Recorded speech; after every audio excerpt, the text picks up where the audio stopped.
So once I was in Australia, I actually went around to a lot of gentlemen's clubs to see what the hype was about, because I did want to be a stripper. I wanted to go into, I was like, yeah, you know what, I could do pole dancing, you know, get up there.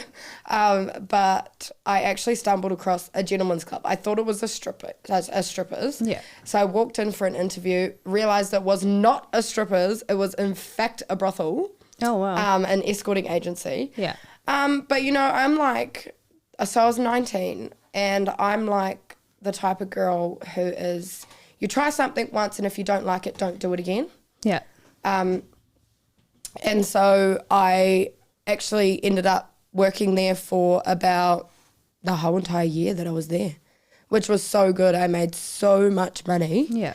And I kick myself every day for not saving it because, you get in this mindset and you're like, oh, yeah, like I'll just spend this money and then I'll make it back the next weekend, right? Yeah. And so I saved up all this money to go back for my mum's wedding in 2021.